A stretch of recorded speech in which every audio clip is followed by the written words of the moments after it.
மின்னலை பிடித்து மேகத்தில் துடைத்து பெண் என்று படைத்து வீதியில் விட்டு விட்டான்.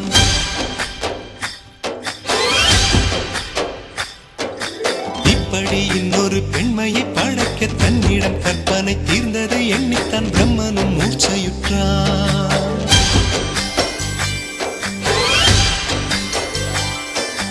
மின்னலை பிடித்து மேகத்தில் துடைத்து பெண் என்று படைத்து வீதியில் விட்டு விட்டான்.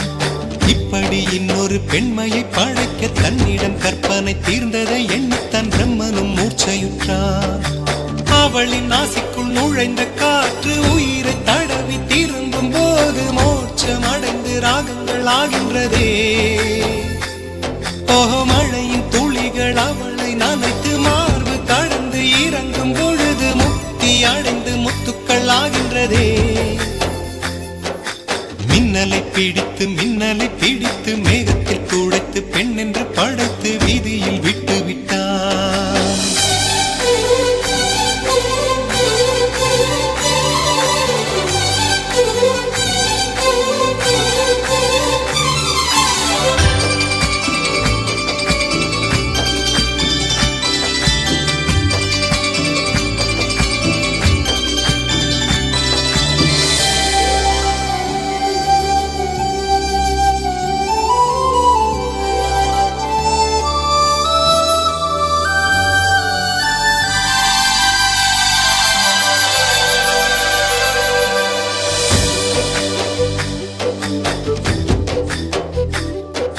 நிலவின் ஒளியை பிடித்து பாலில் நனைத்து கன்னங்கள் செய்து விட்டான்.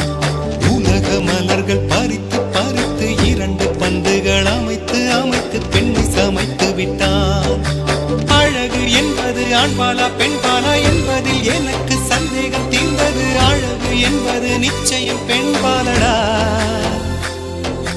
கவிதை என்பது மொழியின் வடிவம் என்றொரு கருத்தும் இன்று உடைந்தது. கவிதை என்பது கன்னி வடிவமடா. மின்னலை பிடித்து மேகத்தில் துடைத்து பெண் என்று படைத்து வீதியில் விட்டு விட்டான்.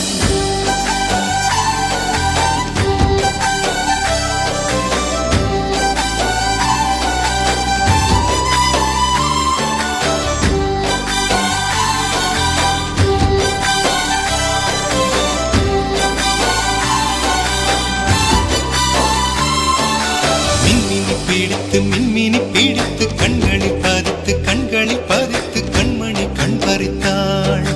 தங்கத்தை எடுத்து அம்மியில் அரைத்து மஞ்சளாய் நினைத்து கண்ணத்தில் குழைத்து ஜீவனை ஏன் எடுத்தாள். காவித்துறவிக்கும் ஆசை வளர்ப்பவள், அருகும் புல்லுக்கும் ஆண்மை கொடுப்பவள், பெண்களின் நெஞ்சுக்கும் பித்தம் கொடுப்பவளே. ஓஹோ, தெரிந்த பாகங்கள் உயிரை தந்திட மறைந்த பாகங்கள் உயிரை வாங்கிட ஜனனம் மரணம் ரெண்டும் தருபவளே. மின்னலை பிடித்து